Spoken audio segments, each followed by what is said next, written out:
Daly City special meeting for City Council on Tuesday, November 13th. Maybe all rise for the Pledge of the Flag. I pledge allegiance to the flag of the United States of America and to the republic for which it stands, one nation, under God, indivisible, with liberty and justice for all. Thank you very much. May we have roll call, please? Ms. Christensen? Here. Mr. Gangona? Here. Mr. Buenaventura? Present. Mr. Sylvester? Present. Ms. Manalo? Present. Do we have approval of the minutes for the regular meeting of October 22nd? So moved. Second. Okay, all in favor? Aye. Aye. Thank you. Approval of the agenda. So moved? Second. All in favor? Aye. Aye. Okay, with the exception of items number 3, items number 8, do I have approval to for the consent agenda, please? Madam Mayor, I would like to also pull item number 2. Okay. Well, let me be sure. Item number 1. I'm sorry, item number 1. Okay, item number 1. So with the exception of item number 1, 3, and 8, we have a motion to approve the rest of the items on the consent agenda. So moved. Second. All in favor? Aye. Aye. Aye. Thank you. So item number 1, authorization to execute professional service agreements with CSG Consultants, Inc. for map review and city surveyor services. Do we have? Yes, Madam Mayor, thank you so much. I requested this item to be pulled to obtain just an answer to one question. In the using of CSG of Foster City, I'm just wondering if this had gone out to bid. I mean, how do we get CSG consultants? Yes, Mr. Mayor, CSG is a consultant that's on a pre-qualified list in terms of companies that can provide mapping services to the city. And so we have a list of pre-qualified consultants that will reach out to you, and CSG is one of those consultants on that list. Well, sir, that answers my question. You know, given the financial situation we're in, I want to make sure we save dollars. So thank you so much, and that answers it. Thank you. I make a motion that we approve item number 1 on the consent agenda. Second. All in favor? Aye. Thank you very much. Item number 3, accepting and appropriating a $30,000 grant from the Daly City Public Library Associates. And we have President Tom Nurse here. Hello, Madam Mayor and members of the council. It's nice to be here again on behalf of DCPLA. And I'm happy to be able to, on behalf of DCPLA, present the city with the largest that we've been able to give up till now. It's $30,000. And basically, since our organization started in 2011, with this check, it totals $200,000 that we've been able to raise and give to our library system and to the city for the use of our community. And so we're happy to be able to raise that amount and to be able to make this gift today to the city and be able to continue to support the works of the library. So what I'd like to do is invite Pauline seeing this up, and she is going to tell you about one of our projects, which is 11,435. So, there you are. Don't ever sneak up on me like that.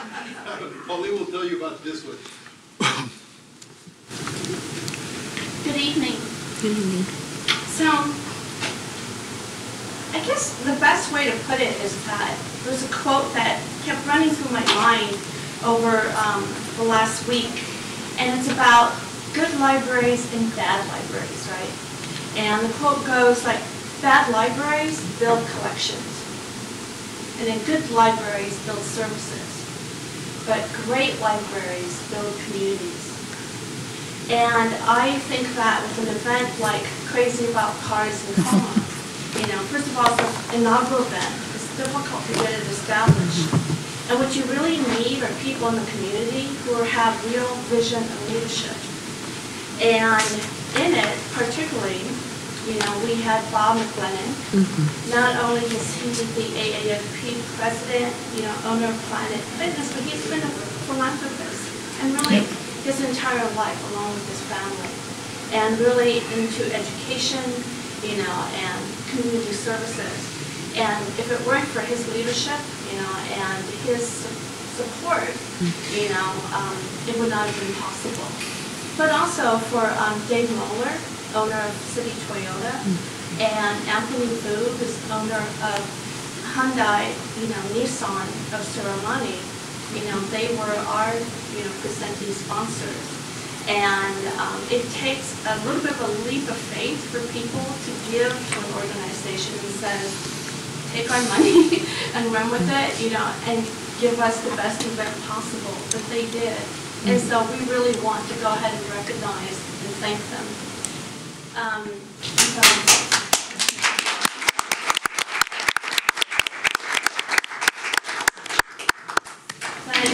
Over $20,000 was raised by the event, so we doubled our goal, more than doubled. Wow.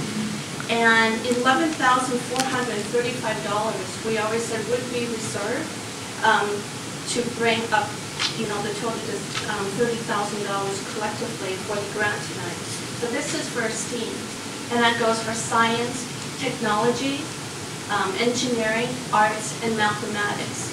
And I think that, first we thought this would be, a really important area to support, but working with all of our car dealerships and working with students and with teachers, there is a shortage, as you happen to know, because I know that you guys have spoken about this, is that education, should be more inclusive. It should include trades. We are in really dire need of having qualified people who can go ahead and make things and build things and repair things. So we feel at the end of the day that this is a great event, and we hope to have it again in the future. So thank you for your support, Glenn, particularly because you brought your Tesla. Oh yeah, that's and people were amazed and they learned a lot. I was worried about it. Don't be getting your hands on my Tesla. Thank you. But that was wonderful. Thank you. Thank you. Very much, and I know that Ray, you were there too, Absolutely. for the event, and thank you everyone for supporting it and everyone who came. Thank you. I'd like to now introduce Susan Brisbane-Smith, who will come up and speak about the early literacy computer stations that we've raised money for. Susan? Thank you. Good evening. Good It's a evening. pleasure to appear before you, as I'm sort of the lame duck right now. So I'm delighted to be here to thank all of you for all of the years of your support of the libraries and for our efforts. So it's a pleasure. The early literacy computer stations were one of the 3 items for Fund the Need at our St. Patrick's Day. And we got some money that day, and then Kaiser Permanentes put some money in.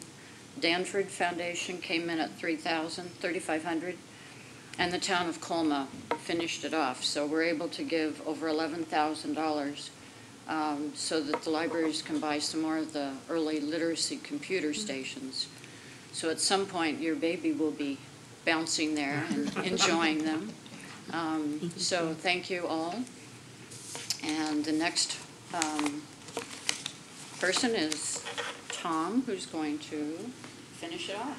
Yes. And then give the official letters. Great. Joseph got the real check.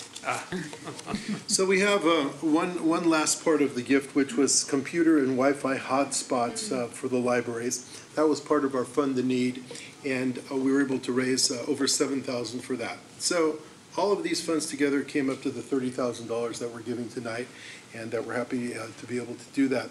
I wanted to just also point out, as Susan mentioned, she's retiring as the executive director of the DCPLA, and our new executive director is Victoria Magbalang, who is with us tonight. Victoria has her own graphic design company. Would you like to come up?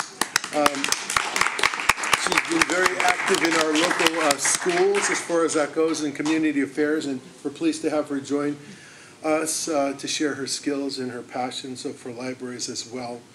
We also would like to invite you and the entire community to our next event, which is Monday, December 3rd, which is Outstanding Author Talk. Congresswoman Jackie Spear will be with us, and she will be talking about her new book, which is called Undaunted. You'll have a flyer up there.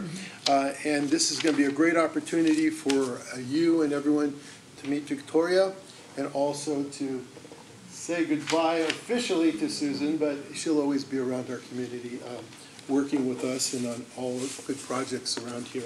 So if I can give you, please, the check. And Shauna, I have also a letter for you for the official records. That will basically conduct our gifts for this year, and we look forward to a productive next year and be able to continue to raise money on behalf of the city libraries. Thank you. Thank you. Prior to you leaving the mic, I'd like to say thank you very much for really what an amazing event that you had at Colma, and really being thoughtful around what areas of need the libraries, from early learning to, I remember even prior you did something for the teens, so overall looking at what the needs are in our community and really bringing both the community sector and the business sector together to help enhance our libraries. So thank you very much for your leadership, Susan, as well. And then welcome aboard Ms. Mabilang. And thank you, President Harris, for all that you're doing. It really is enlightening to see how community works together for everyone, because the libraries aren't only for the youth, they're also for everyone that needs them. And it's really such a pleasure to see how much care you have. And $30,000 is not a small feat. That's huge. So thank you very much.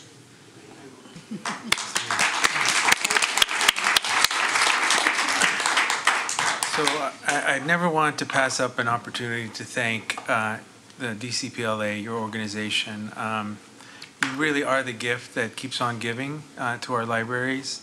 I remember from the inception when Susan was talking about putting this thing together right after she stepped off the Library Commission. I served with Susan on that board, and she had the vision of creating something spectacular, and it truly came to fruition.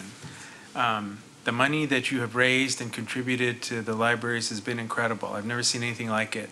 And I watched your pace, and as you grew from consulting with the lawyers to getting 501c3 status to forming your board to putting your programs together, it was an incredible ride, Susan, and I very much appreciate what you've done for our community. You have big shoes to fill, but I know you can do it as well. You have a tremendous board. You also have a great library commission. You guys seem to be working in sync very well, and I really appreciate that. And that's when you can see results and the community benefiting from all your hard work. So I would congratulate you, and I want to thank you again for all that you folks have done, and please continue to do the great work. We need your help. Thank you. Councilmember Sylvester. Thank you, Madam Mayor. Mr. Nuris, you said one thing, and first of all, I'd like to congratulate you on the recent election to the school board, and I hope you won't forget us here in Daly City. Ms. Susan President Smith, that's a long name. And when I first came aboard, I heard about you.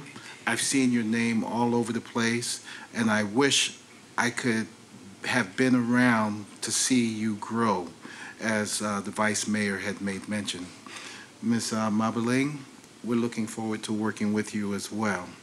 To echo what the Vice Mayor made mention, it takes a collaboration of basically not only the community, but the folks here in Daly City. I see one of our chair of the Library Commission, Ms. Patricia DeVera, who is here in the audience, and Bill Lex, who's also served as chair before in the past. I don't see anyone else, but I've watched those commission meetings, and I see the forward progress. In other words, they have homework, and they give each other homework. You have to visit this library. You have to go here. That's unheard of. So thank you for that, and DCPLA. Pauline, thank you so much for providing us a history. You always have great things to say. While you were talking, I was trying to look up that quote, and I couldn't find it, but I trust you. And to someone in the audience who told me earlier that he was not computer literate, they have computers at the library. We will teach you. You just have to get up and partake. We can lead you to the water, but we can't make you drink. So it's there. All in all, thank you so much. I think I've covered, I hope I didn't leave it. Oh, and the staff also who appears at the commission meetings and keep things going. Mr. Curran, he also sits on that, doesn't he? And I see, you know, when things seems hectic, but he keeps things straight and they go right at it. So all the staff also who's involved, thank you so much. This is a great day. Thank you, and thank you all. Thank you. Councilmember Gangona.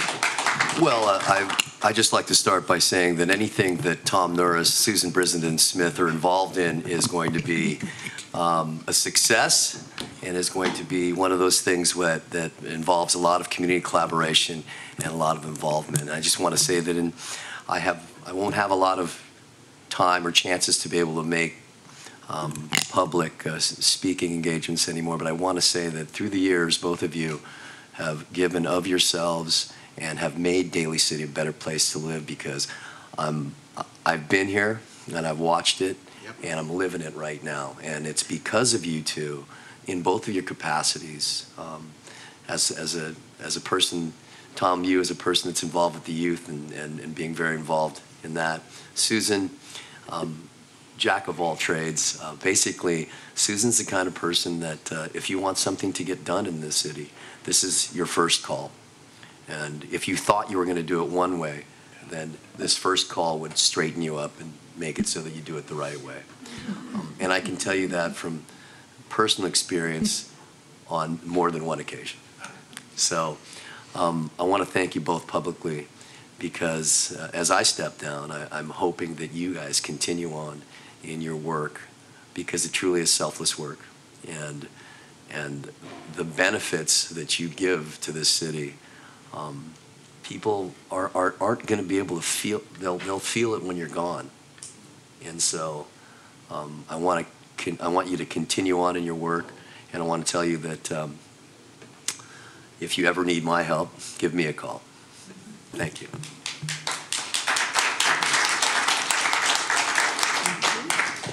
Councilmember Christensen. I want to thank you guys very much. And Susan, thank you especially for all your work all these years. And if anyone out there would like to honor Susan's contribution, perhaps you have a friend or a neighbor or a relative who has everything. The holidays are coming up. What would be the perfect gift? I think a Daly City Public Library Associates membership.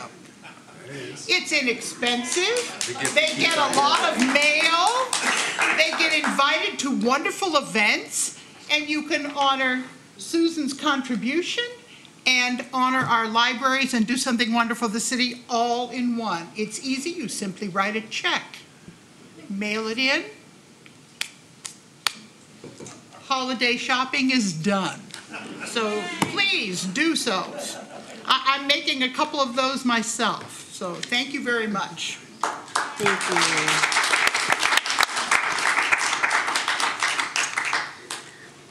So at this point, do I have a motion to accept and appropriate the $30,000 grant from DCPLA? So moved. Second.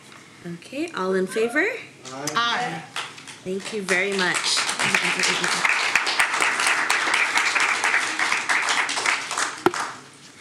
Moving on to item 8, amend traffic regulations to 1, install street sweeping signs along the 800 block of Crocker Avenue, TSR 19/26, and 2, revise the passenger loading zone hours to 7 a.m. to 6 p.m. Monday through Friday, and 7 a.m. to 4 p.m. on Saturday in front of the 35 Hillcrest Drive, TSR 19/27.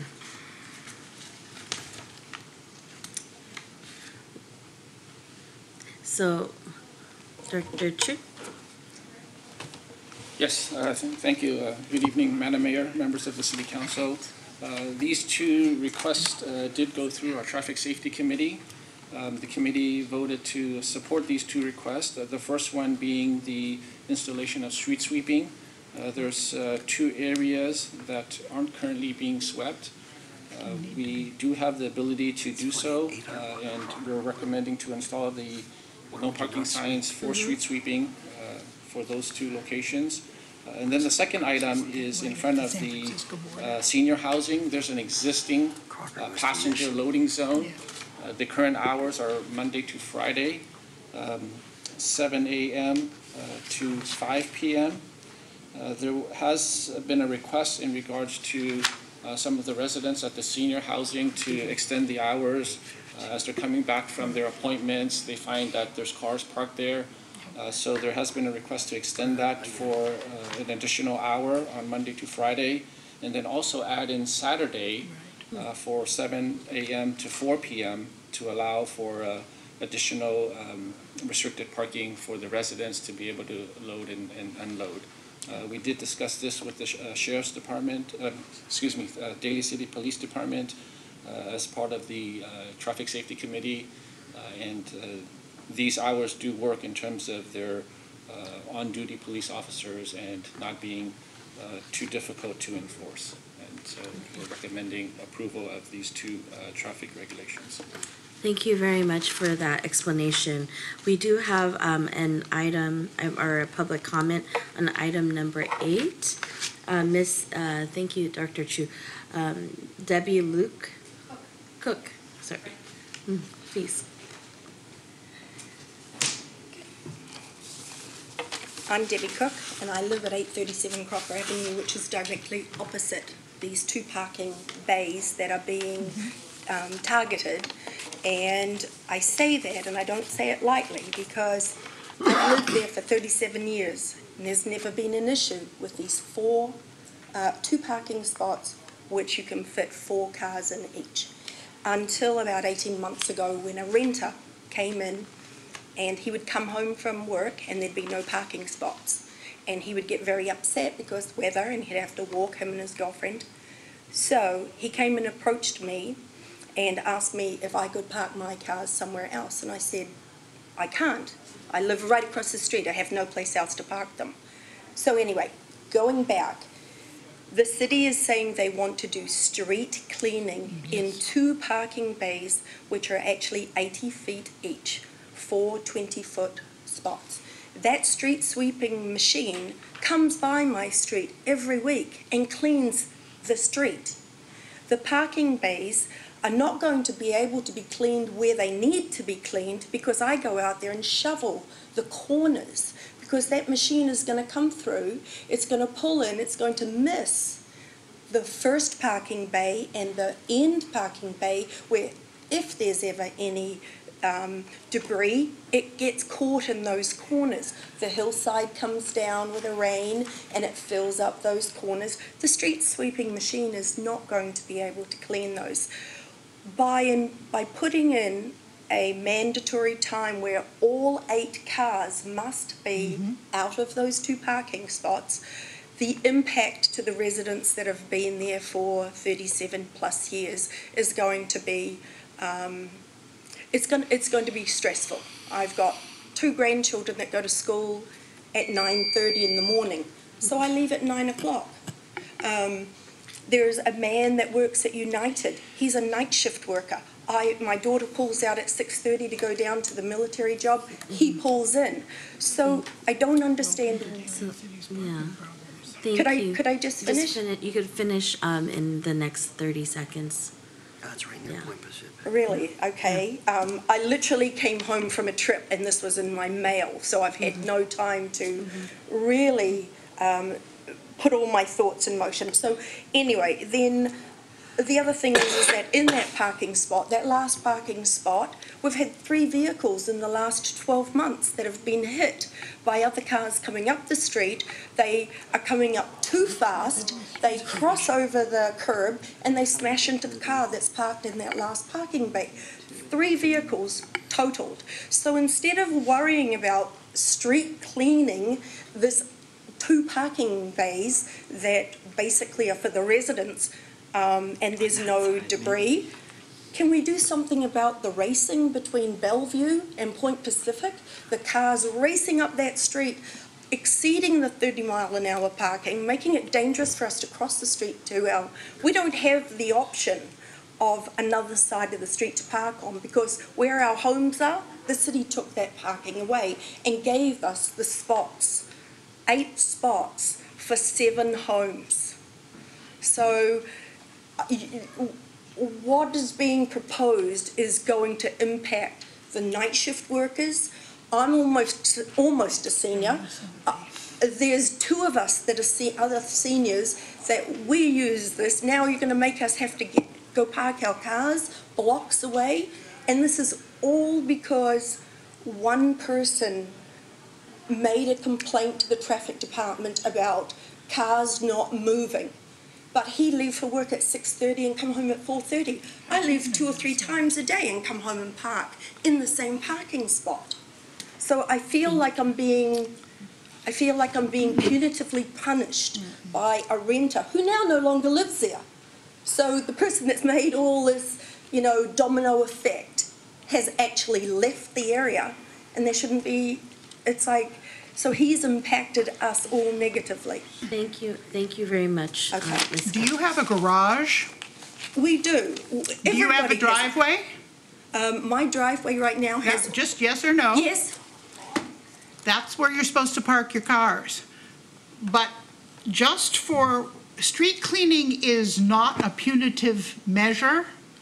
Street cleaning, the fact of the things that come off your brake pads, the chemicals that get deposited on the street, Daly City is mandated to reduce the amount of that gets into the water, that goes into the ocean. So street sweeping is something that happens over the entire city.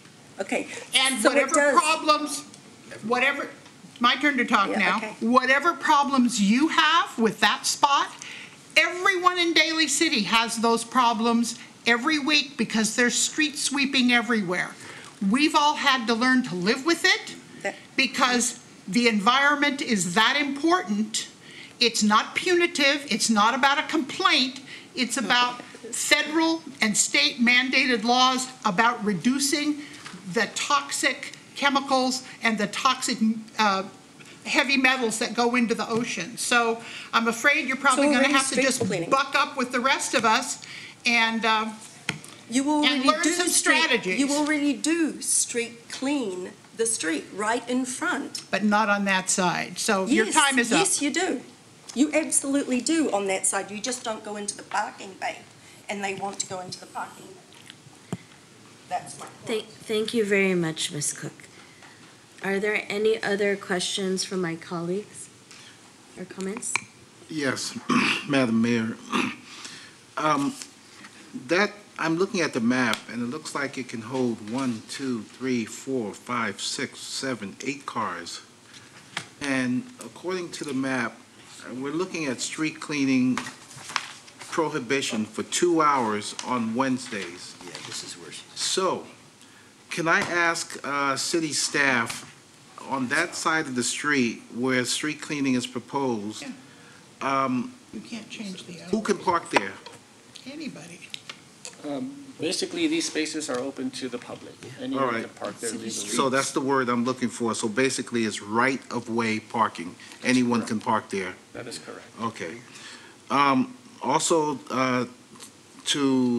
with the statements that I've heard, there seems to be some maybe folks who may park in excess of over 72 hours, to which, according to the California Vehicle Code, those cars must be moved. So if I were the complainant, I'd make a complaint with our police department to see if they can monitor the vehicles and, you know, put a notice on the car, and subsequently it has to be enforced. They have to move within 72 hours. Daly City also has a website link called iHelp, and you can make a complaint on iHelp. Our police department has been very, very amenable to investigating all sorts of traffic-related issues, especially if it's racing involved and those exceeding the speed limit. So I would make those two recommendations to the complainant, and thank you for answering my question. Thank you. Thank you very much. And thank you for your comments, Councilmember Sylvester, and letting the public know where and who to call in instances, especially around safety, around traffic, especially around racing, and because that is, you know. Madam Mayor, and I wanted to commend Councilmember Christensen. I didn't know about brake dust. I should have, but you're right. It's fine particles, and Yep. thank you for that. I learned something new tonight. So, if there are any other questions or comments at this point, is there a motion to approve the amended traffic regulations? So moved. Second. All in favor? Aye. Aye. Thank you very much. Moving on to our public hearing. Item number 12, public hearing to adopt proposed water rate adjustments. We have Director Piccoletti and Look at this one, Mayor. oh yes, He's going to go through. sure. Good evening, Honorable Mayor, Vice Mayor, members of the City Council, staff, and the public. On September 10th, the Council set the time and place of the public hearing on proposed water rate adjustments for November 13th, 2018 at 7 p.m. in the Council Chambers, located here at 333 90th Street in Daly City. This action initiated the Proposition 218 process, which requires a minimum 45-day public comment period prior to public hearing. Required notices were mailed out to all 23,068 water accounts prior to the close of business on Friday, September 14th. This provided additional comment period of about 2 weeks, so we exceeded the 45-day mandated comment period. As of today, there have been 49 protest letters received by the city clerk's office. This number is less than 0.5%, below the 50% threshold, which is required to suspend the 218 process. As through the mayor's leadership, the water committee, the interim city manager, the city attorney, city staff who's here tonight from DWWR and finance, and also the consultants, HF&H, which is Hilton, Farnkoff, and Hobson, which are experts in the rate setting industry. We have worked to get the item before you so that the council can consider it. John Farnkoff from HF&H is here tonight, and he will present the findings of the committee. And it was definitely took a team to get it to this point, so John will present. Thank you very much, Director Piccoletti. Before the presentation continues, I just wanted to let the public know that the City Council Water Committee met, as mentioned by Director Piccoletti, and has been working on this important subject since September of 2017. Then we had the consultants we brought in to analyze the water fund and to develop this financial model that each and every one will see this evening. The committee met several times since April to analyze the results of the consultants' work, and they're here to provide information. There were at least 5 scenarios that were examined. And the committee selected and is proposing the scenario that is before the public tonight, and an opportunity for you to also ask questions. So thank you. You have the floor. Madam Mayor, members of the council, good evening. This is our agenda. I think you've outlined it. Yes. I just want to make sure, is that microphone on? Are you hearing me okay? Are you I'm hearing me in the back? something. It's amplified? Okay. Is it okay? You hearing me? Yeah. We want to make sure people at home can hear you. Yes, okay. Thank you. My voice doesn't carry too well and. Through the chair. I did provide the council with the updated presentation. So the one that you had up at the dais is the most recent presentation. Thank you. All right, as Director Piccolotti mentioned, there's been a group of people involved in this study, the Water Committee members, the two council members, the city staff that you see there, me from HF&H, and Rick Simonson, who I hope will join me soon. He's at another rate hearing down in Hillsborough, and he's going to try to make it here tonight. So, to give some context for this, might not need it. Okay. Well, let me try. Actually, that's better. Is that better? Okay, good. Yeah. One less thing to juggle. Yeah, you amped up with the minute that was turned off. Okay, Yeah. well, good. I'm a little smoky these days, and Yes. pardon my coughing. But, Do you need a Aren't mask? we all? We got masks. Try to that get we through. can- All right, so let me just provide a little background, some context here. The last time rates were studied was back in 2015, and at that time, 3-8% annual rate increases were adopted and implemented, and there were some significant changes made to the volume charges for the amount of water that was used. Since that time, there have been some significant changes, and we're finding that there is not enough revenue that's being generated. For one thing, when those rates were being set, it was in a dry period when people were conserving, and somebody had to make as good a guess as they could about what the rebound in demand was going to be when the dry period ended, and it was higher than what has actually happened here in the city. People's demand has not rebounded as much. Water is not, we're not selling enough water to cover costs. The costs have not gone down with the decreased consumption. In addition to that, expenses are higher than were projected. What has happened was some water quality regulations have reduced the amount of cheaper groundwater that the city could pump, and instead you've had to buy more water from the city of San Francisco, from the SFPUC, and their rates have also increased. So the combination of not getting as much revenue and having higher expenses has caused some problems. What it's meant is that you've had to really shut down, virtually shut down your capital improvement program. You are having difficulties meeting a legal requirement on your existing bonds. It's called debt coverage. And finally, your reserves are diminishing as an effect of all of this. And so this has to be remedied because it's not sustainable. So a year ago, pretty much a year ago, the city asked us to come in and try to help remedy the situation by adjusting the rates to cover costs based on what we're seeing in customer demands now, and to make a few fine tuning adjustments to the rate structure. So we started the work and spent a lot of time meeting with staff to review things, look at alternatives for funding, both the amount of funding that was needed and from the types of funding that were available for capital improvements.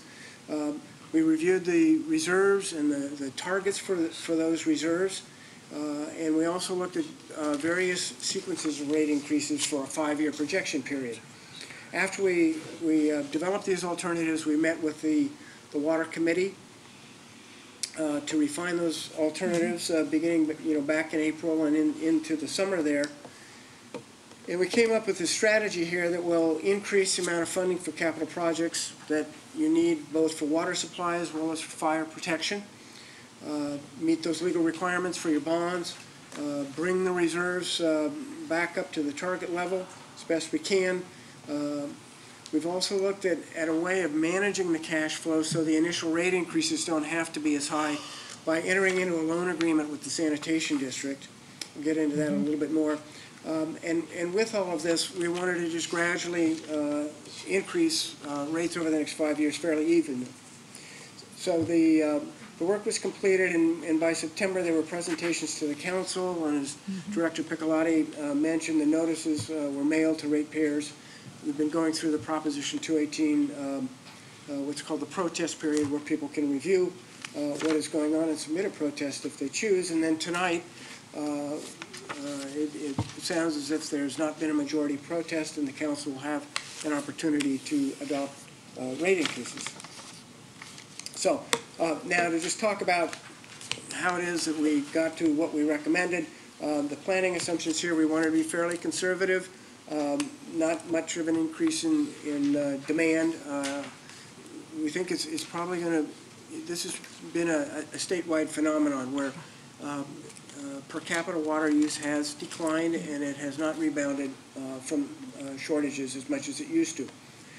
Now with this funding agreement, it's a cooperative funding agreement with the sanitation district. It's going to act like a line of credit where the water enterprise will borrow up to $5 million from the sanitation district. The district has a substantial cash reserve right now that it has gradually accumulated for future capital improvements but does not need right now. So this is a good opportunity to make use of those funds. It's cheaper to provide your own financing like this than to go out from outside financing. But the agreement that we have says that whatever funds are borrowed will be paid back with interest by the end of the 5-year period. Another one of the assumptions here is that what the city has implemented, and we are assuming it will continue to take advantage of, is the ability to make automatic adjustments in the rates in response to any unplanned or basically unforeseen or anticipated increases in the San Francisco PUC's cost of water. That way you don't find yourself falling behind. And we're also going to assume that because of those water quality regulations, you're going to have to continue to buy more water from San Francisco because you won't be able to pump as much. So this, I think I can explain this just by going directly to this graphic stack bar chart here. Mm-hmm. What this does is it projects the amount of, basically what your expenditures are and the amount of revenue you're going to need to get from rates. So let me point out first that there's a red line there that shows the amount of revenue that you're currently getting from your rates. And you will see that it's well below the height of those bars, and those are the expenses that you have on the y-axis on the left side there, you know, in millions of dollars. Basically, we're projecting expenses in the current year that will be around $23 million. And you can see there the biggest chunk of it is that bottom green bar, and that's the cost of water from San Francisco, which is more than half of the budget. That's the 800-pound gorilla in the revenue requirements here. That is really the only cost as you scan across here that's increasing significantly during this 5-year period. And those are it's driven by the amount of water, the additional water that you have to buy from San Francisco, as well as increases in their rates, which is why it really picks up in the last 2 years. Those are projected increases that San Francisco has. You have no control over it. It has to be passed through to the customers. The top 5 colors there, those are the city's costs that are within its control. And you'll see there's not much of an increase in those costs, barely inflationary cost increases. The very top bar there is the $1.9 million in capital expenditures, and I'll get into that in greater detail. That is a cost that, if you compared it with the prior year, is about double what it previously was. But all of those other costs, orange, gray, yellow, and that kind of pinkish color, that's pretty much what they've been, and they're fairly stable. The city's been controlling its costs. One other graph here, just to indicate to you here, you know, how significant the cost of your purchased water from San Francisco is. This is a graph of how much the cost of the water beginning in 1999, 98, 99, almost 20 years ago, how that has grown on a percentage basis over time. And you'll see that by the time you get to where that black vertical line is, which is today, there's been, I believe that's about a 675% increase in the cost of San Francisco's water. The red dots there are the increases in the city's rates, and you'll see they have really lagged behind. There are a few blanks in the red dots there, but you'll see where those last 3 rate increases are that bring you up to that black vertical line, and then the subsequent rate increases that are being proposed on the right-hand side of that vertical line. Fortunately, by the time we get to that vertical line, the SFPUC's rates have started to flatten out. They've been through a 10-year, $5 billion capital improvement program. that has finally flattened out, and that will help you in the future, but you're still in kind of a catch-up mode. I have a question here. Yes, please. Which one of these red dots is the year when we stopped pumping water out of the ground?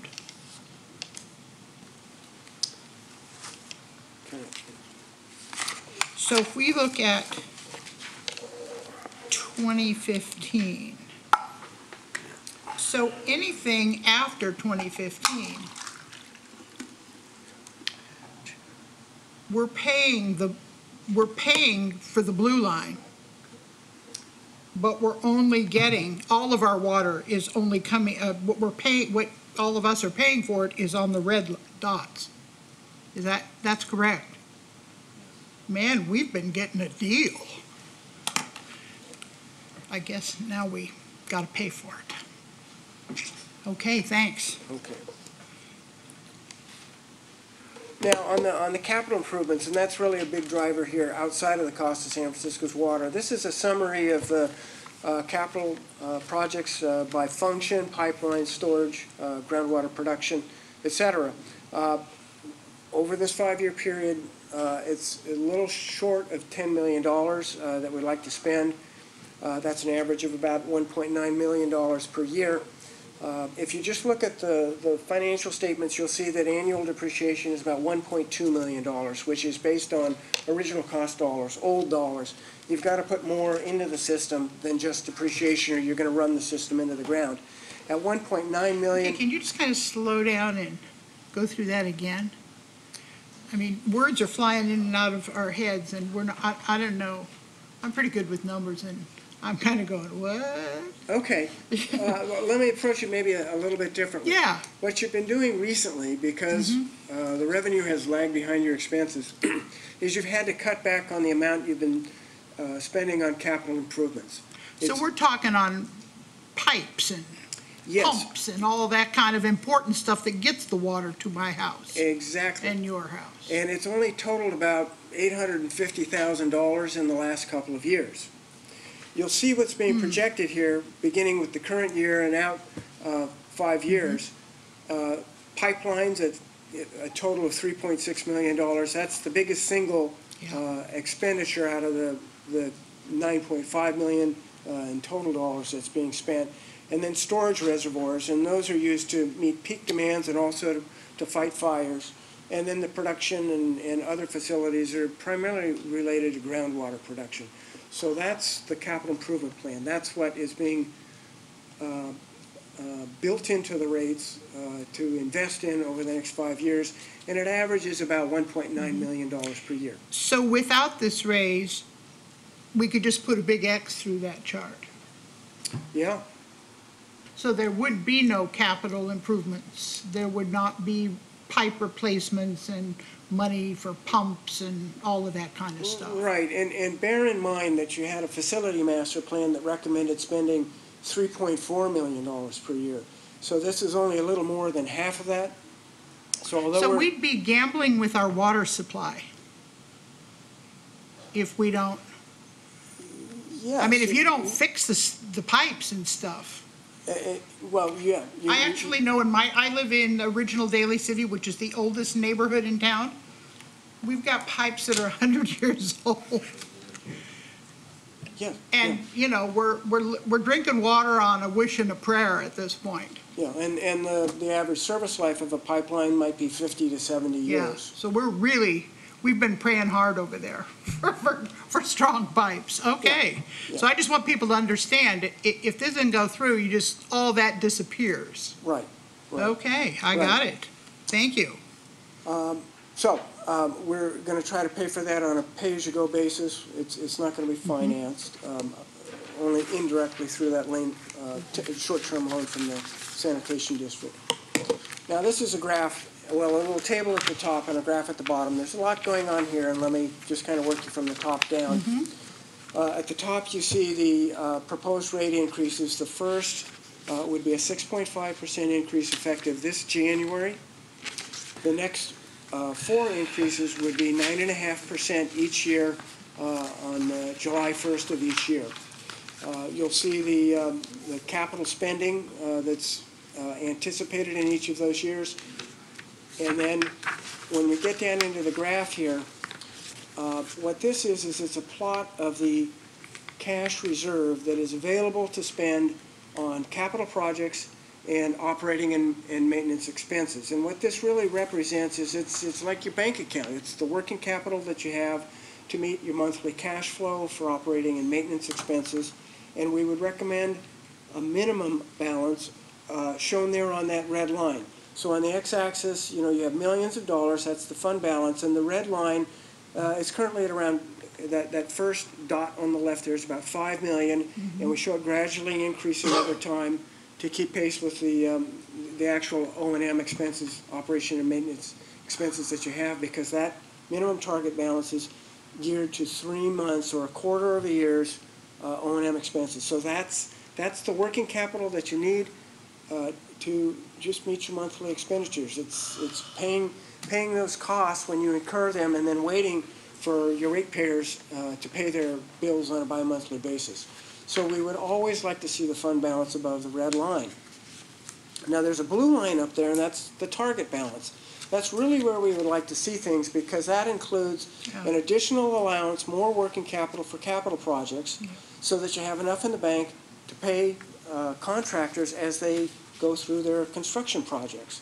So on top of keeping the lights on, your O&M expenses with that minimum red, we would like to see more for capital projects. And both of these are not really, gold plating the system by any means. These are minimum targets. We'd really like to see them being met.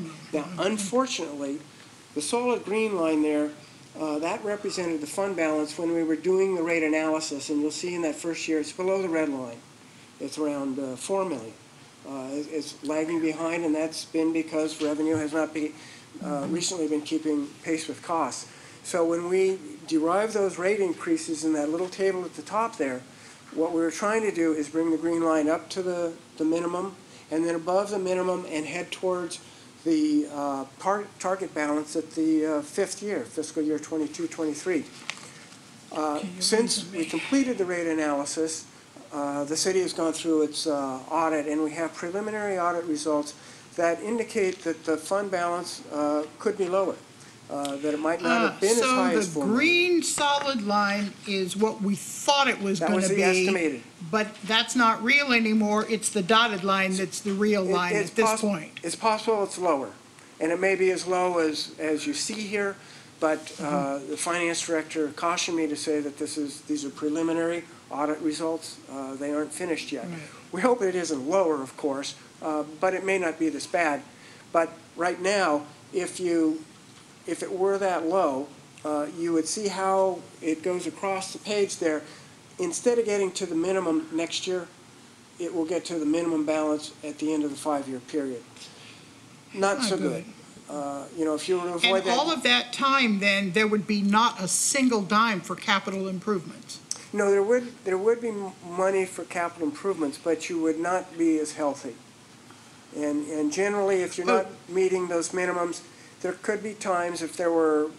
If it's the dotted line, though, there wouldn't be, because it's below the minimum operating reserve, right? Well, but we have built into this those rate increases up above to provide the average 1.9 million per year to fund capital projects. It just means that when you spend that 1.9 million, you end up with a fund balance that's below the minimum. Now, what that means is, if there were any other unexpected expenditures, some unusual lag in payments from customers, some economic event that might affect things, then the general fund might have to provide a little backstop for a little while during the year. So if these rate adjustments are not made, the line would be way down here someplace. It would drop, it would go through the floor very quickly.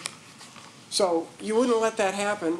You would turn off, the capital improvement program completely. You'd have to do that. So, when we look at rate increases like this, the question that's constantly going through our mind is, do the rate increases have to be this high? We don't want to have a rate increase anytime, before it's needed. Yeah. But, given the situation right now, these are not small rate increases to begin with. I'm sorry to see them as high as they are. Is there any hope that they could be any lower? You can see, given where the fund balance is liable to be, that there's not a real good hope that they can be much lower. What you can do, however, is on an annual basis, we have recommended that staff review where you are and look at things. You can adopt rate increases this high, but each year you can, just quickly check things and see if you still need to do that. If, for example, you go through a warm cycle, you sell more water and you generate a surplus, it brings the fund balance up, you might not need as much of a rate increase. So you aren't necessarily locked into all of these. You certainly couldn't increase the rates higher than this. So this is a not to exceed. It's a not to exceed, maximum.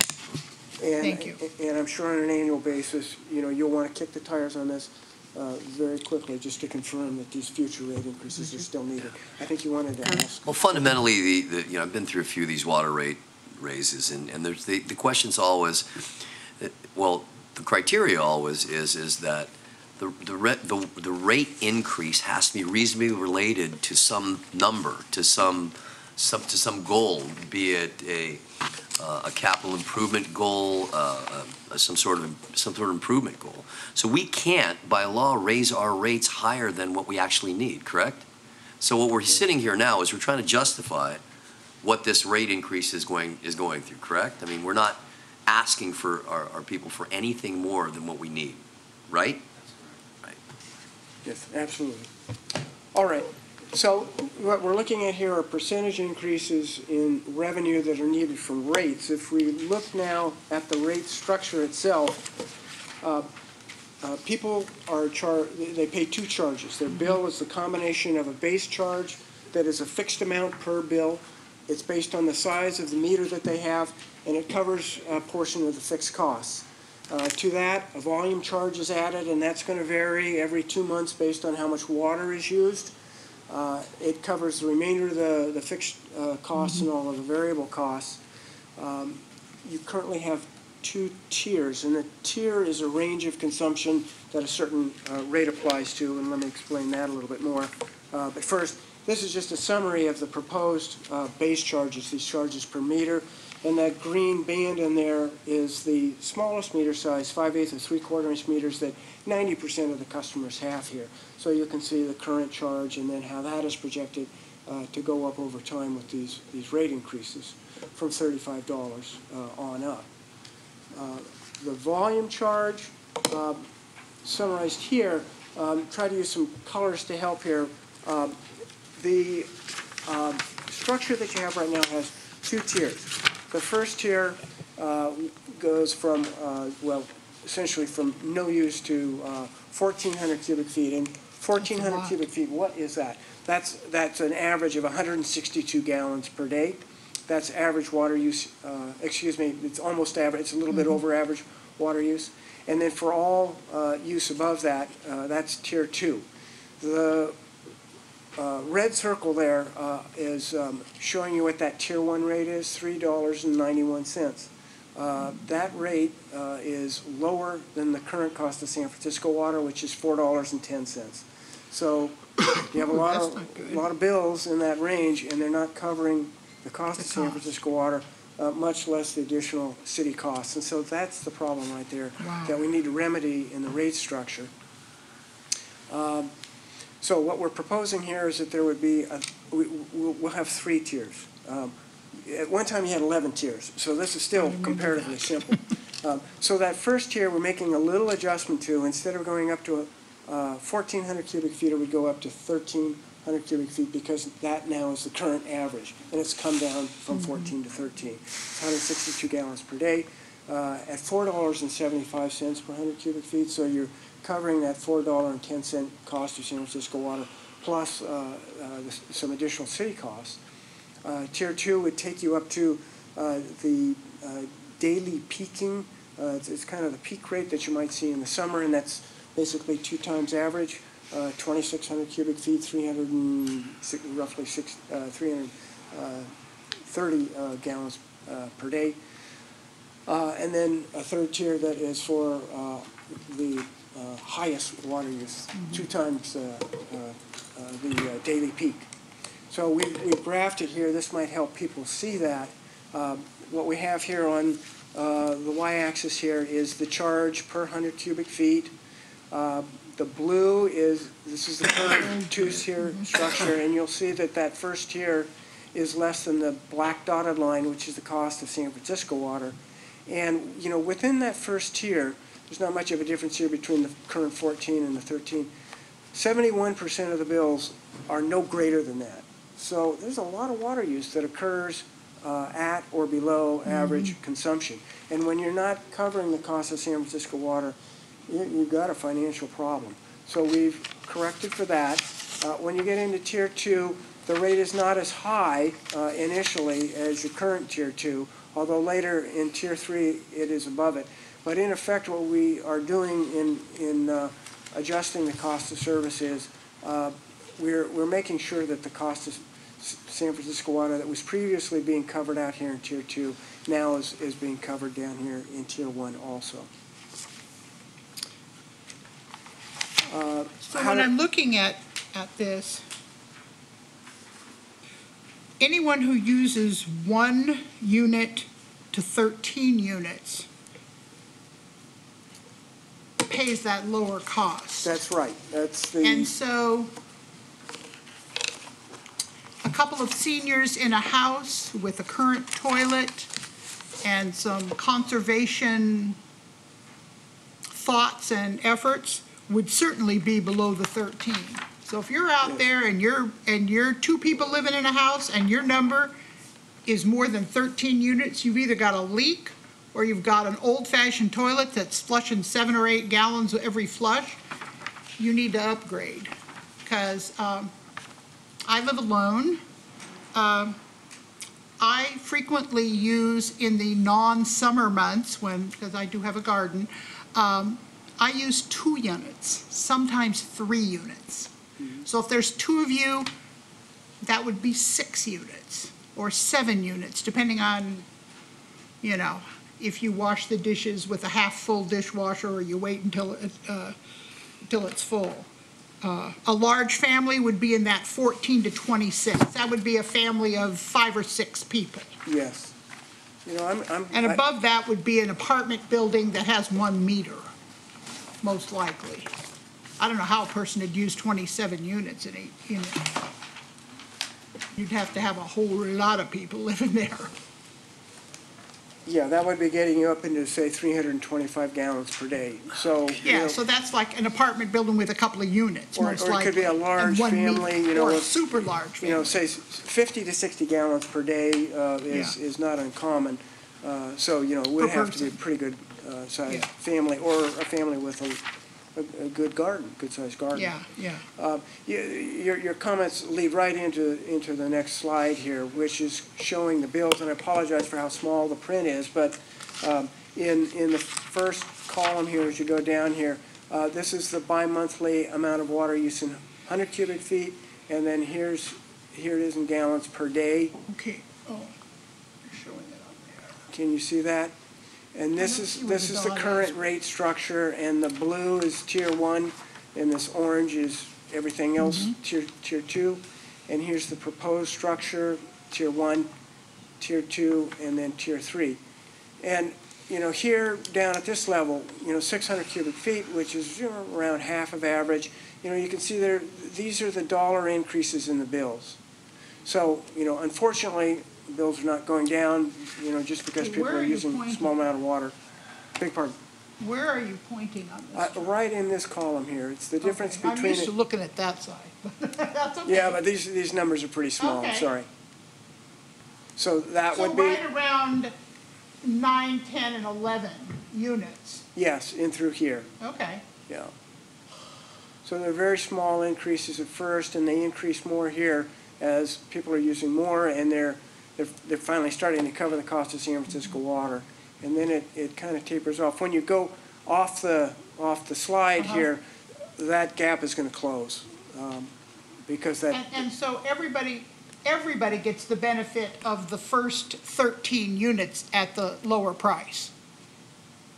Right, right. And then only for that month or two that I might jump over that, I would pay just for that 1 unit or 2 units that are over. Right, that's a very good point. You know, just because you have a bill, a summer bill, let's say up in Tier 2, and who knows, maybe all your relatives come and visit and you get up into Tier 3, you're not going to be there year-round. But it's just for that 1 month. Yeah. You convince your relatives to go back home. And that shows here in the bill distribution, where again, 71% of the bills stay within Tier 1. Another 24% get up into Tier 2, and it's very few bills that get up into the top 5% that get into Tier 3. So finally, one last slide. This is, well, two. This is a comparison of the average bill in Daly City with the other cities and districts that are also customers, wholesale water customers of the city of San Francisco. So you're one family of people who all rely on the same source of supply from San Francisco.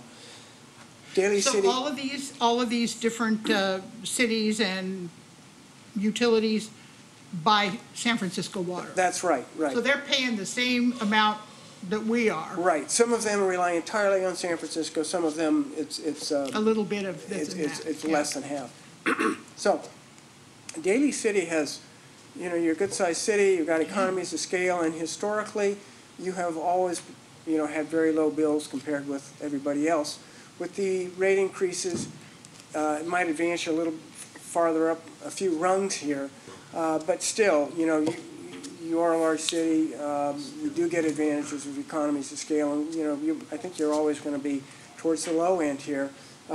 We were asked to prepare a different version of this slide that said, you know, let's freeze everybody else's rates where they are today.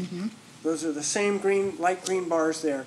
But let's look at where Daly City's bills are going to be 5 years from now in fiscal year 22-23. And that's what we've done there. We've added that orange bill up there. You get up, you know, like with Redwood City, a little below San Bruno and Belmont, right around Westboro. Now, you know, currently you're about $50 less than those bills, and you can expect over the next 5 years all those light green bars are going to move to the right, and you're not going to be in the middle there. You'll still be. We'll still be at the bottom. Yeah. I mean, this last one is very impressive to me. It shows that we have done more with less. Yeah. I mean, here we are currently way down at the bottom, only East Palo Alto below us, and then we just move up a couple notches with the raises for this year. But if we put all the raises in right now, the 6.5, the 9.5, the 9.5, the 9.5, and the 9.5, we'd be up to that red line. Right. Today, if we did it all today. Right. And we'd still only be, there'd be a third of them above us. Right. And we know all of them are moving up in the next 5 years. Oh, yeah. Yeah. So so we really have been getting a good deal. We have not been paying what our water system actually costs. I don't want to say it's been too good a deal, but it's been a good deal. Yeah. I mean, nobody wants to pay more, but we want to have water, and we want it to be safe, and we want it to come to our house. Yeah, okay, thank you very much. So I think that one works for me. Just a quick summary here. You know, this is a 5-year rate plan that's being proposed. You want to increase the capital improvements to at least half of what your master plan says you should invest in the system, and take care of the legal requirements on your bonds. Try to bring those reserves up, cover the cost of San Francisco water, and make sure that the rate structure, you know, complies with, the industry standards and is consistent with your current customer demands. And to do that, you know, this is the sequence of rate increases, unfortunately. So. Thank you very much for your presentation. At this point, are there any questions for my colleagues, or would you like me to open up to public hearing?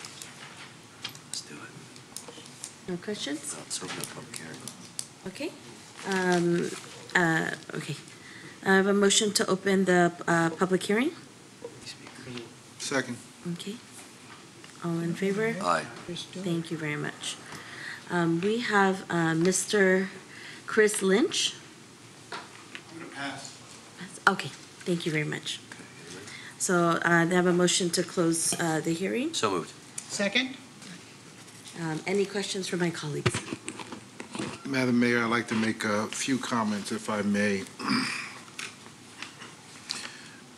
At the beginning of the presentation, I see that they said you folks were the experts in rate settings. I guess prior to 2015, that had not been the case. However, I'm torn because you answered one of my main questions, which I had made a note on, and that's comparison with other cities.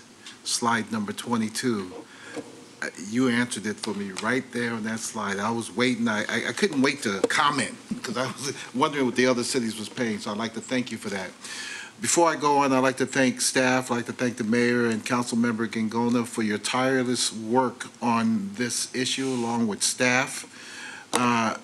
I know it took a lot, and to convince the council to make this decision would not be possible if the work had not been done.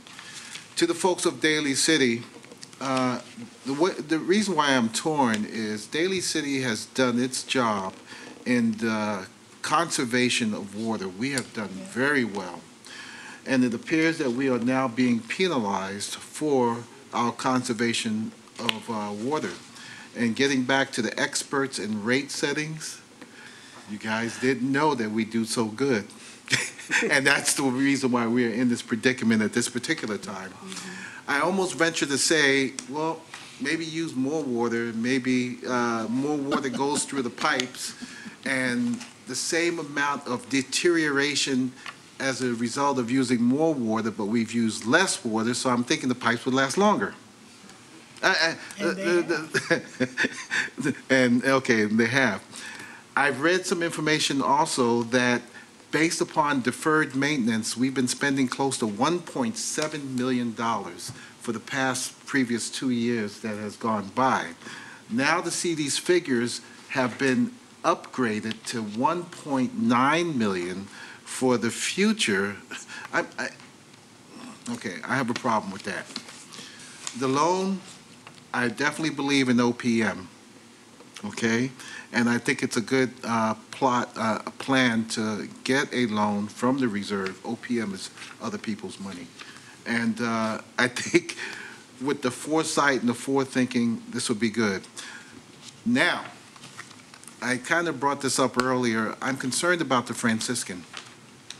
And I'm concerned that their water is a little bit different. They get the same clean water that everybody else in Daly City gets. However, it's pumped into a tank, and as a result, the tank has sediment in it. Okay, well, that's a unique situation. And then I also hear that they drain the fire hydrants, flush them out, but they flush it, and the water coming out of the fire hydrants is pure drinking water. Something needs to be done. I'm just hoping, as a part of going and increasing these water rates, that Councilmember Christensen talked to me earlier about it, and she kind of alluded to it. Let's offer some help for our citizens here in Daly City. If you have a bad toilet, look into it. Call us, contact us, send somebody out and check it. Let's get these folks upgraded. I think there are rebates on upgraded toilets if you put them in your homes. I mean, you can drive around Daly City, and I've seen, again, we've done an excellent job. I can see all the brown lawns out there. I love Daly City, and, you know, but, Mike, thank you for what you said earlier. I have a greater understanding now. We would not be asking the folks of Daly City if we didn't need it. And folks, we do need it because we want to protect those pipes, not only for us, but for the future of those to come after us. So I just wanted to put those comments out. Let me see. 2015, 3.8% raises, 1.9 further decrease, watering of lawns, decrease in water usage. I think I covered it all. But I just want to get those comments out. Thank you so much, Madam Mayor. Thank you very much, Councilmember Sylvester. Any other comments from my colleagues? Yeah. While Let you me pour pour this water so I don't pour it in my lap. Councilmember Christensen. If, I am pleased that we have a new director of water wastewater and our acting city manager. I think I want to direct to both of you, the city council and the sanitation district board needs to know more information like this. I want to thank you for having brought that to us, but it needs to come to us on a regular basis. I mean, I've been on that sanitation board and looked at the city budgets and stuff in great detail, and it was never made clear to me that our reserves were in a dangerous zone in the water fund. I was not aware of that, and I should have been aware of that. And I can't be aware of that unless the people sitting in your seats tell us, because we don't know. And I think with this new effort at transparency and at being proactive that we're seeing from people, we're looking forward to that. I won't be here, but I'll be sitting out there. But I'm pleased that this has come forward now, and I want to definitely make sure that maybe every 6 months that there be a little update on where we are in the reserves. How are things going? Because it looks like this water fund is really teetering on the edge of collapse. If we don't get this loan and if we don't make these raises, it would just, I don't know what we'd do. I guess the city'd have to cover it because people have to drink to live. But I think if you could inform the council, the board, and the public on a fairly regular basis and give us advice about what we can do to help. You know, if people at home can do something, if there's some kind of special program, like I'm thinking for the people who are concerned, like Councilmember Sylvester said, you can get the little dye tablets to put in your toilet to see if it's leaking. Because if you're using extra water, there's something that can help you, because half of your rate is the actual water usage. And just a little drip can double the amount of water you're using. It doesn't seem like much, but if you caught it in a bucket, it would be a whole lot of water. A whole lot of water. I had a leak in my basement literally this last week. Just the tiniest little drip. That's a lot. 4.5 gallons a day. That's a lot of gallons. Just with the, just drip. Like not even steady stream, like a drip, drip. Like And if you be gotten a drip, drip, drip, you know, you are wasting a whole lot of water. So anyway, that's all I wanted to say. Madam Mayor, if I may add, I want to echo Councilmember Christensen's comments, and especially what you said in regards to staff, interim city manager and Mr. Piccolotti. Yep. I serve on many committees, and I've served on them with the mayor. And one of the questions the mayor has always asked that I learned, how did we get here? Yes. So thank you for the transparency. It definitely shows, and I think that helps us to make a decision. And Madam Mayor, thank you for that as well.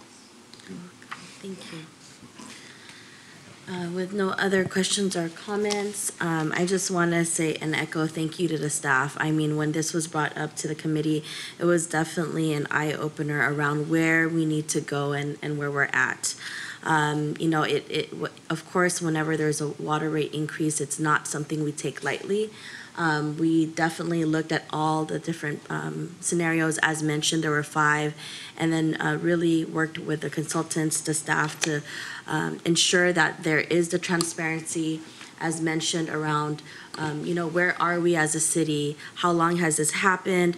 Also, for you to understand that really we weren't charging the amount that we needed to compensate back the water we're receiving. I mean, so also we are definitely in line. I think we want to make sure that we are, this is coming to us, if it's not a 6 months or annual basis, to ensure where the progress is happening.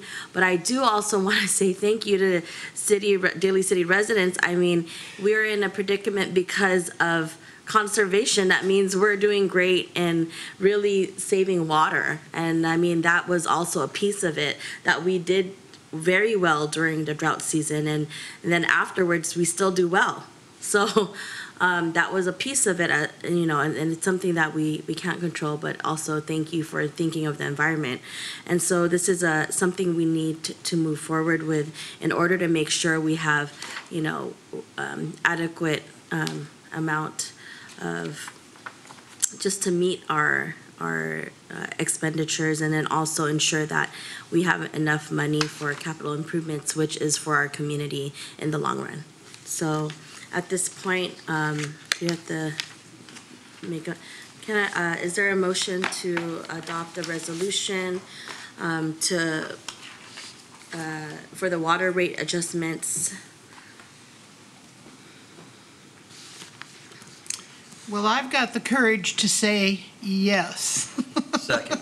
Okay, and roll call, please. Ms. Christensen, Yes. Mr. Gingona, Yes. Mr. Buenaventura, Aye. Mr. Sylvester, Aye. Ms. Manalo. Aye. Thank you very much. At this point, we are now at public appearances and oral communications. Mr. Peter Leroy Munoz, speakers are limited to 2 minutes, and from the Silicon Valley Leadership Group. Good evening, Mayor and Council. My name is Peter Leroy Munoz. I'm with the Silicon Valley Leadership Group. Thank you very much for having me this evening. The reason I'm here tonight is to speak on a program that we put together every year. It is the Silicon Valley Turkey Trot. It's the largest turkey trot that's run in the world, so it's our one big claim to fame. And it includes 20,000 residents from all throughout the region who participate to raise money for a variety of different community service organizations, include the Housing Trust, Second Harvest Food Bank, among many others, both within Santa Clara County and also San Mateo County as well. As part of the race, we encourage local elected officials to participate, and in order to do so, we have a friendly competition where we have cities compete against one another to see which can get the highest rate of participation among those elected officials. So that's why I'm here tonight, to officially invite you to participate. We're not. And you know, council member, if you want to appoint an alternate to run in your place, that's perfectly acceptable too. We're happy to take the registration money, put it to good use, and then have an alternate run in your place. Do you provide wheelchairs? We actually do have people compete in wheelchairs, so Yeah. you wouldn't be the first to participate and to do I'll that. just donate this. Fair enough, but we do certainly want to encourage all of you to participate, and members of the public as well. Again, this is for a very good cause. Yes. I have a variety of information, brochures, and some other materials for the race. I will leave those with your city clerk, and we hope that you all have an opportunity to participate and join us. Again, that's on Thanksgiving morning, 8 o'clock, downtown San Jose. So we would love to have all of you. Thank you Very good. much. Thank you so much. Thank you. Thank you. Thank you. Have a good night. Good night. Thank you very much. Next, we have Miss Marian Mann. Take one and pass it. Here you go. Good evening. I want to share this anniversary with you. It's a very, very wonderful one. When my grandson Tyler was 10 months old, he stopped breathing. The fire department came out, whatever, he went to the hospital and came home. And that happened the next day and the following day, and the hospital kept sending him home. And so your chief I think it was Bob O'Donnell, went to the hospital and said, "You keep this child until you find out why he's not breathing." And it turned out he had some type of tissue that would fall over on his esophagus, so he wouldn't breathe. And now he just recently graduated from high school. He's now in college.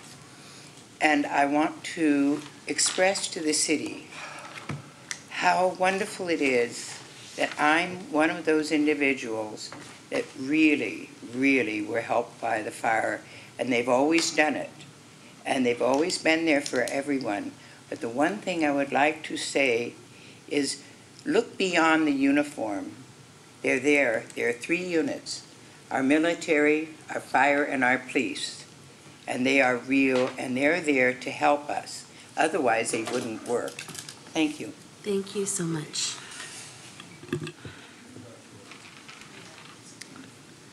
Ms. Pamela DiGiovanni. Good evening, Mayor, Vice Mayor, Council Member. First, I'd like to start by saying thank you for providing the Mayor took the lead, Vice Mayor, Councilmember Sylvester.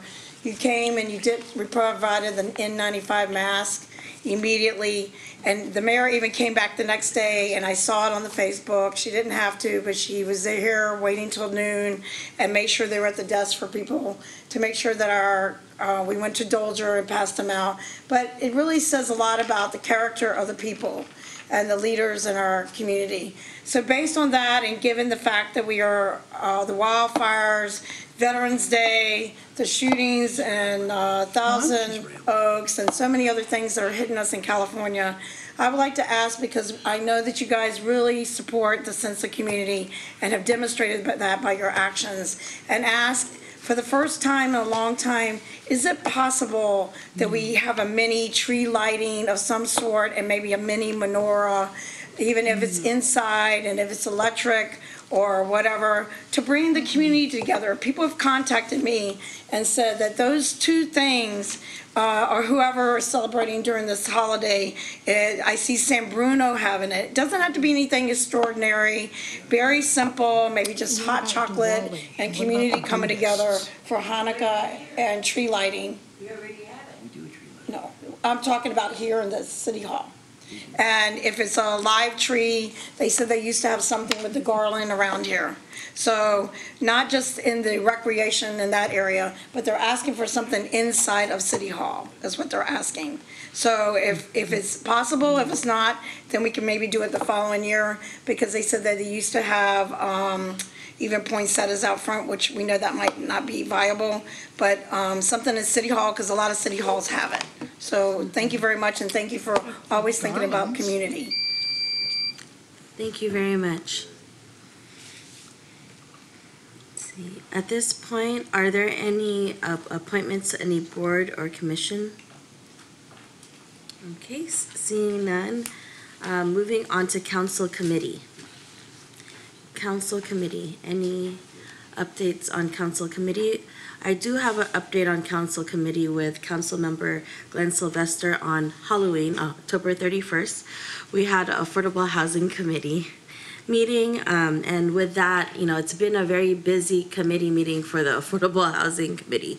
We talked about the investment in the home CHDO project, the Affordable Housing Trust Fund, how that spending plan is occurring, how we're going to spend our SB 341 monies, and also looking at our BMR rental program guidelines.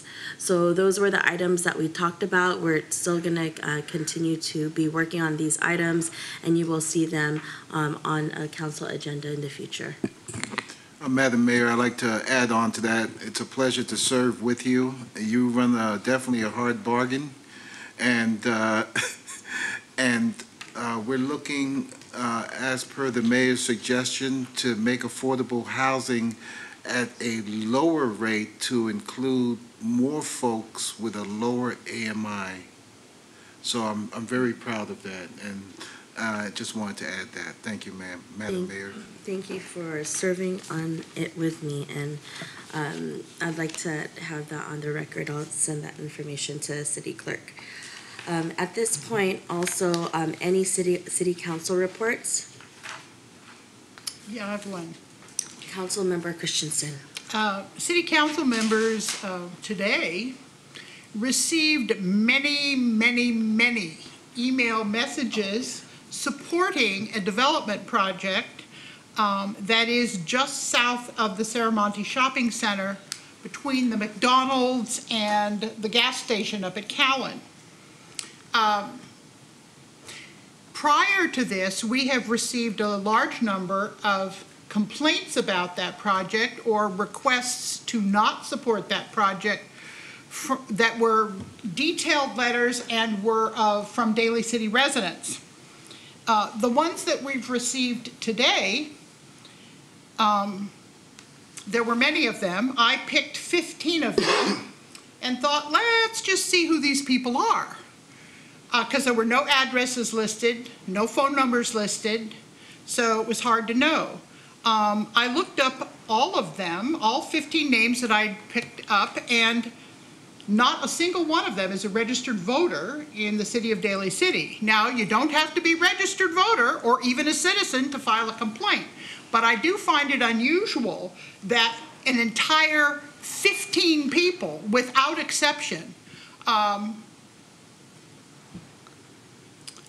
not a single one of them is a registered voter here, or actually in all of District 5, which includes some other neighboring cities.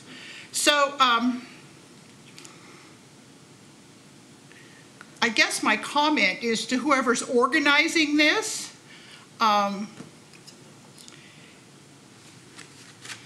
what really, the people in Daly City up here listen to our residents and our local businesses, because that's our job. To be influenced by people not in the community, while we're always willing to listen, it definitely holds less weight. So I just find it offensive that someone's trying to play some sort of shenanigans on us. So, you know, you got caught. Don't do it again. I mean, kind of like a fake Amazon review. yeah, or a fake Same feeling you get. Yelp review. So anyway, I've shared my concerns with my colleagues, and if you are a Daly City resident or a local business and you have a pro or a con about that project, please feel free to send it to us. If you're not in Daly City, you can keep sending them, but we're not going to be listening that much because we're mostly concerned about our residents, our businesses, and maybe our very next door neighbors like Broadmoor and Colma, because we work together on things. So just an observation. Okay, thank you. Any other city council reports? If there's none, I do want to share. I want to first of all say thank you to the residents of Daly City and to the staff that helped and everything just to educate members around the ballot measures that passed. So thank you to the residents and voters that passed our measures, which will greatly help us ensure that we have stabilized services, most importantly around our public service and public safety. And so I just want to say thank you for those of you in the audience and also those of you watching. Also, there's input on survey for, I think it's the last month, to do the walkbikedalycity.org. So if you want to go on walkbikedalycity.org and fill out a survey, it's until the end of this month, and you can win an Amazon gift card of $25. But more importantly, it's so important to have your input. Vice Mayor Raven Ventura also shared that, there was questions around what those, is it triangular, square green things on the floor, on the streets towards Gellert and other areas, but basically it's a preparation to have more visibility around bicycle safety, and as part of the program that we're ensuring that there's more visibility for cyclists.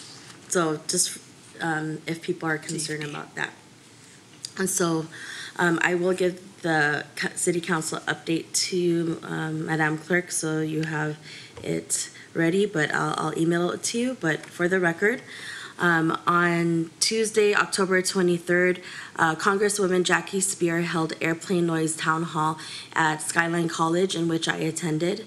It was heavily attended from different various cities, but also it was important to hear what progress they were having towards airplane noise. And I know some of our residents and constituents have that issue. They're working on it to make sure that there is movement around working with kind of the federal agencies to see if it's not necessarily the amount of noise, but what the issue has been lately is the frequency of planes and during the times in the evenings. And so that's what's the concern that majority of the residents had mentioned. Also, on Friday, October 26th, there was a bi-county task force created by Supervisor David Canepa in response to a forum held by the San Mateo and San Francisco Labor Council that had local, county, and state legislators come together to help push for Cedar Hospital to remain open. We convened for the next steps in hopes that the Attorney General's conditions remain as an acute care hospital and that we also find a buyer to remain as hospital use. So this committee and task force will be meeting every 2 weeks to advocate and update around what is being done towards keeping CEDN open. Also attended that same day the groundbreaking of San Francisco State University's Creative Arts Building, which is the liberal and creative arts building located on campus. For many of you, a lot of our local newscasters come from San Francisco State University and has a rich alumni, and so it's great to see that they're doing this for the students. Also, North County Mayor's Roundtable, hosted by South San Francisco, also attended by our city manager, Shauna Maltby, on that same day, as well as the Peninsula Del Rey's grand reopening masquerade with Vice Mayor Ray Ventura, Councilmember Glenn Sylvester, and Planning Vice Chair Rod Dawes-Magbaal. Also on Saturday, October 27th, which is a big thank you to everyone that participated on our Make a Difference Day. It's the 20th year that Daly City participated, and I know that Chair Planning Commissioner Pam DiGiovanni was there volunteering at Top of the Hill. And many others. They had a tree planting by Bayshore. They also had cleanups by Southern Hills. I mean, there was a Top of the Hill. I mean, there was so many places I tried to attend to, but actually, you know, I know that also here at City Hall, everyone convened and got together. So that's huge to see the community volunteering and making a difference. So thank you for each and every person, the staff that put it together, and all of the community leaders that did this. And then later that evening, there was a culture event called Ang Lahi Exploits 12 Million, which was really around celebrating the cultural heritage of Filipinos around the diaspora. West Bay Filipino Multi-Service Center has been around for 50 years in San Francisco, but has also been able to serve many of community members that moved to Daly City after moving from South of Market. And 50 years is a long time, so congratulations to them. On Tuesday, October 30th, Connect 18 Annual Technology was at Facebook campus with Council Member Sylvester, who was also present. It's so important to see how technology now today can help us with government. Later that evening, the San Mateo Building Construction Trades had an event to meet their elected officials with Vice Mayor Ventura, Council Member Sylvester, Council Member-elect Pam DiGiovanni, and Council Member-elect Rod Dawes-Magbaal was present. almost there. On November 2nd, I attended the Solidarity Shabbat at the Peninsula Temple Shalom with Supervisor David Canepa, Senator Jerry Hill, Congresswoman Jackie Spear, in remembering the lives lost in the tragic shooting that happened in Pittsburgh. We need to stop this gun violence. On Wednesday, November 7th, I had the honor of giving the oath to a new commissioner, Gary Pacheco, as he takes his seat on the Personnel Board, and also attended the Rotary Club meeting of Daly City, Colma, Pacifica, and South San Francisco.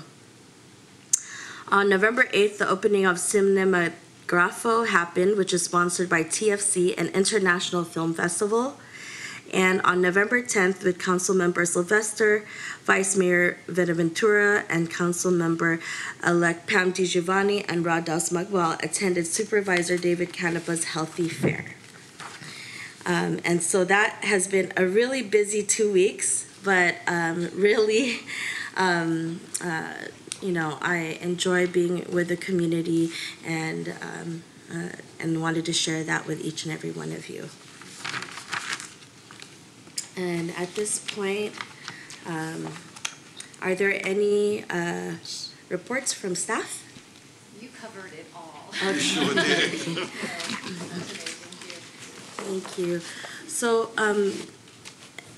in adjourning tonight's council meeting, we will have a moment in silence in the memory of the following: James Duran, former Daly City Council member, 1992 to 1996, and retired DCPD lieutenant. Victims of the Pittsburgh shooting: Joyce Feinberg, Richard Gottfried, Rose Mallinger, Jerry Rabinowitz, Cecil Rosenthal, David Rosenthal, Bernice Simon, Silim Simon, Danielle Steen, Melvin Bax, and Irving Younger. Also, the fire victims of the Camp Fire, and also President of the Buri Phil-Am Association, Maureen Makalinau. I'll have a moment of silence.